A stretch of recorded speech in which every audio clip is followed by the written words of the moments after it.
आज हम आप लोगों को NCERT बायोलॉजी से मोस्ट इम्पॉर्टेंट क्वेश्चन के आंसर बताएंगे। चलिए शुरू करते हैं। पहला क्वेश्चन है, एक आवृत बीजी पुष्प के उन अंगों के नाम बताइए जहां नर एवं मादा युग्मकोद्भिद का विकास होता है। यानी एंजियोस्पर्मिक पुष्प के उस अंग का नाम बताना है जहां पर नर का विकास होता है और मादा युग्मकोद्भिद का विकास होता है। आंसर होगा नर युग्मकोद्भिद यानी मेल गैमेटोफाइट। नर युग्मकोद्भिद को क्या कहा जाता है?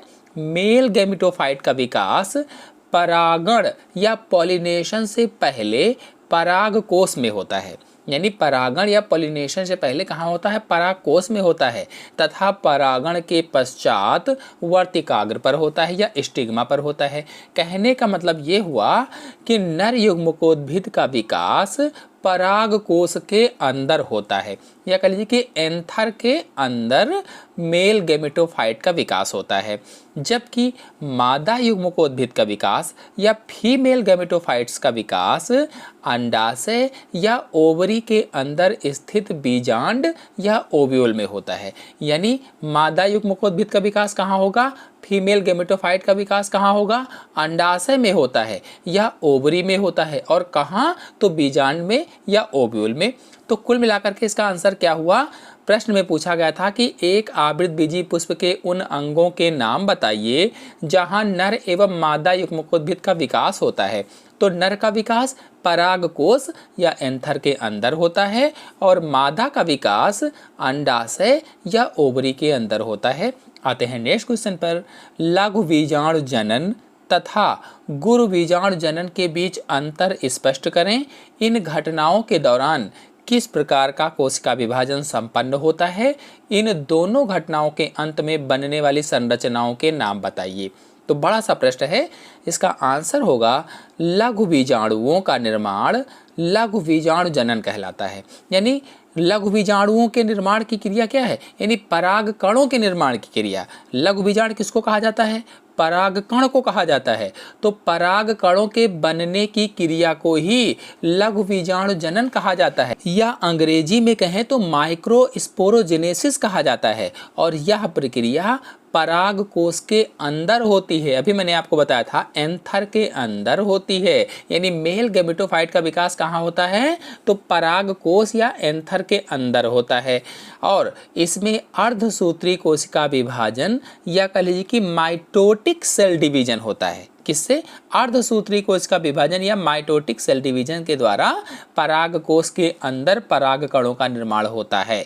और इस प्रक्रिया के अंतर्गत निर्मित कोशिकाएं परागकण कहलाती हैं। यानी इसमें जो कोशिकाएं बनती हैं उन्हें क्या कहा जाता है? परागकण कहा जाता है, या अंग्रेजी में कहें तो पॉलन ग्रेन्स कहा जाता है। जबकि गुरु बीजाणुओं के निर्माण की प्रक्रिया गुरु बीजाणु जनन कहलाती है। तो गुरु बीजाणु के निर्माण की प्रक्रिया गुरु बीजाणु जनन कहलाती है, या कह लीजिए कि अंड के निर्माण की प्रक्रिया गुरु बीजाणु जनन या मैक्रोस्पोरोजेनेसिस कहलाती है। वो माइक्रो था, ये मैक्रोस्पोरोजेनेसिस कहलाती है। और इस प्रक्रिया में या यह प्रक्रिया बीजांड के अंदर होती है। अंडाशय में बीजांड के अंदर या ओव्यूल के अंदर होती है। इसमें भी अर्धसूत्री विभाजन होता है, यानी इसमें भी माइटोटिक सेल डिवीजन पाया जाता है। और इस प्रक्रिया के अंतर्गत बने कोशिकाओं को गुरु बीजाणु कहा जाता है, या इससे जो कोशिकाएं बनती हैं उसे मेगा स्पोर कहते हैं। तो कुल मिलाकर के इसका आंसर क्या हुआ कि लघु बीजाणुओं के निर्माण की प्रक्रिया लघु बीजाणु जनन कहलाती है, अथवा पराग कणों के निर्माण की क्रिया को ही लघु बीजाणु जनन कहा जाता है। और कहाँ होती है ये? तो पराग कोश के अंदर होती है, और अर्धसूत्री कोश का विभाजन के द्वारा पराग कणों का निर्माण होता है या पॉलन ग्रेन्स का निर्माण होता है। जबकि जो गुरु बीजाणु है ये अंड निर्माण की प्रक्रिया होती है, यानी अंडे बनने की प्रक्रिया गुरु बीजाणु जनन कहलाती है। और यह प्रक्रिया कहाँ होती है? तो बीजांड के अंदर होती है या ओव्यूल के अंदर होती है। और ये भी अर्धसूत्री विभाजन के द्वारा बनते हैं, यानी अर्धसूत्री विभाजन के द्वारा गुरु बीजाणु या मेगास्पोर का निर्माण होता है। इस प्रकार से इसका आंसर हो जाएगा। फिर आते हैं नेक्स्ट क्वेश्चन पर। मादा युग्मकोद्भिद के एक बीजाणुज विकास से आप क्या समझते हैं? मादा युग्मकोद्भिद के एक बीजाणुज विकास से क्या समझते हैं, ये बताना है। तो गुरु बीजाणु मात्र कोशिकाओं में अर्धसूत्री विभाजन के बाद बीजांड में 4 गुरु बीजाणुओं का निर्माण होता है। यानी जब गुरु बीजाणुओं का निर्माण होता है अर्धसूत्री विभाजन के द्वारा बीजांड में, तो 4 गुरु बीजाणु बनते हैं।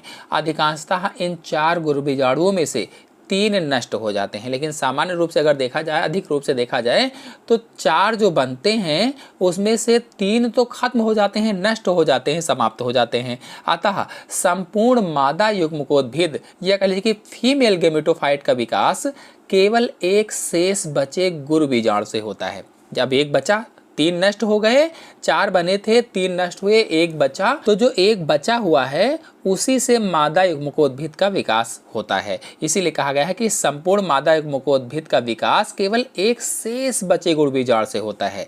और मादा युग्मकोद्भिद का इस प्रकार से विकास होना एक बीजाणु विकास कहलाता है। यानी इस प्रकार से चूंकि एक बीजाणु से एक गुरु बीजाणु जो होता है उसी से युग्मकोद्भिद का विकास होता है, इसलिए इसे एक बीजाणु विकास कहा जाता है या मोनोस्पोरिक डेवलपमेंट कहा जाता है। आते हैं नेक्स्ट क्वेश्चन पर।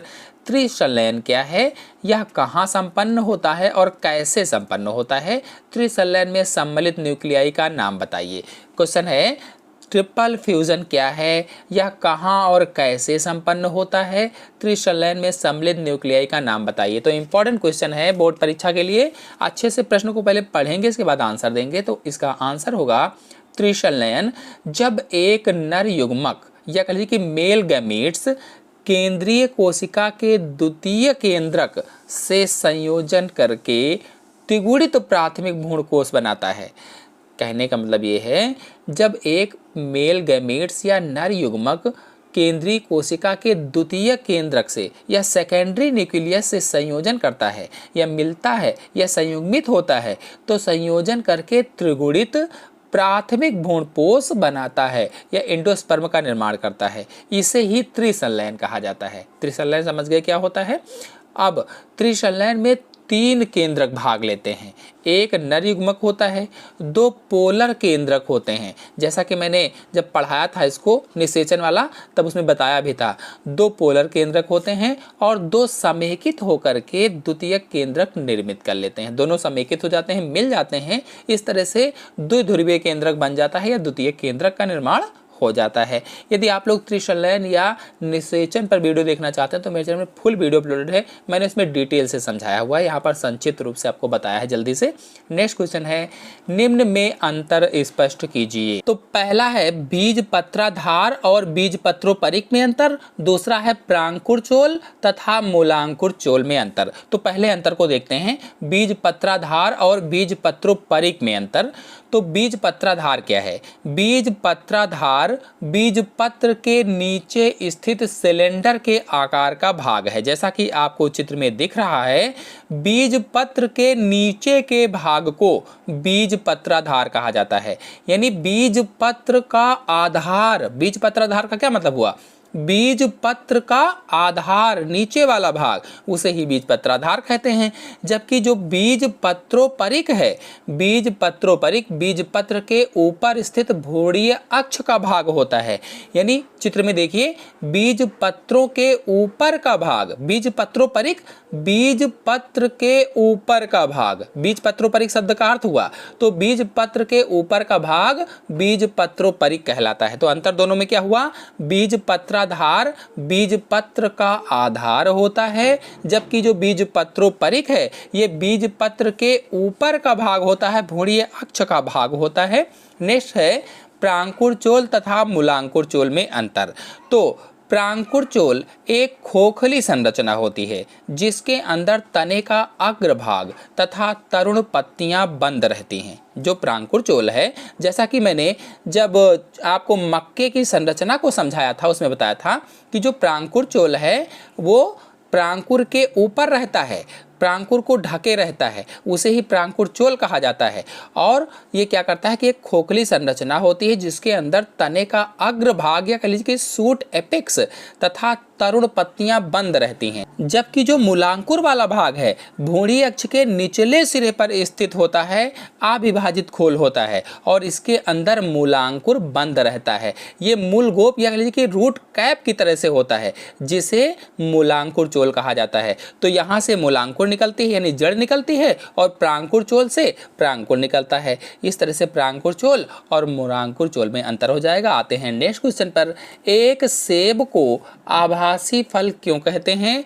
पुष्प का कौन सा भाग फल की रचना करता है? यानी सेब को फॉल्स फ्रूट क्यों कहा जाता है और पुष्प का कौन सा भाग फल की रचना करता है?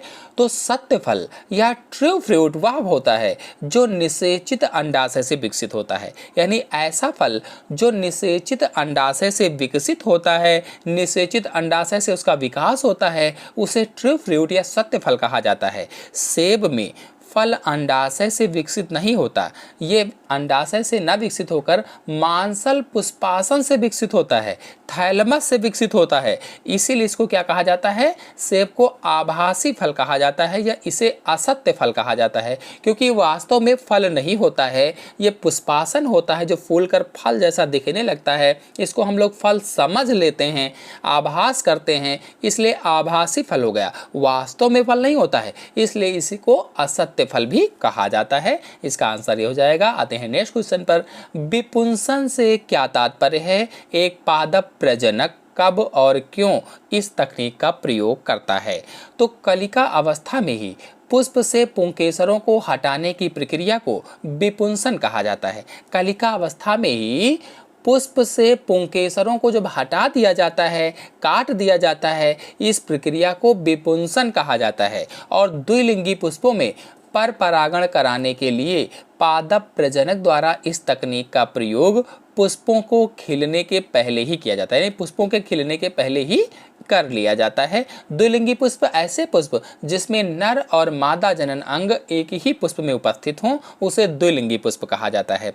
तो कुल मिलाकर के इसका आंसर क्या हुआ कि कलिका अवस्था में ही पुष्प से पुंकेसरों को हटाने की प्रक्रिया को विपुंसन कहते हैं और द्विलिंगी पुष्पों में पर परागण कराने के लिए पादप प्रजनक द्वारा इस तकनीक का प्रयोग पुष्पों के खिलने से पहले ही किया जाता है। आते हैं नेक्स्ट क्वेश्चन पर। नेक्स्ट क्वेश्चन है असंग जनन क्या है, इसका क्या महत्व है? तो बिना निषेचन के बीज या नए पौधे उत्पन्न करने की विधि असंग जनन कहलाती है। निषेचन ना हो, ऐसे ही बीज अथवा नए पौधे बन जाएं, उसे असंग जनन कहा जाता है। और इस प्रक्रिया में ना तो युग्मक बनते हैं और ना ही इनका संयोजन होता है, यानी ना तो उसमें मेल गैमेट्स ना फीमेल गैमेट्स कुछ नहीं बनते हैं और ना ही वो संयोजित होते हैं। अतः इसमें आनुवांशिक विभिन्नता उत्पन्न नहीं होती है और लाभदायक जनकीय लक्षणों को पीढ़ी दर पीढ़ी सुरक्षित रखने के लिए यह विधि अत्यधिक लाभदायक होती है।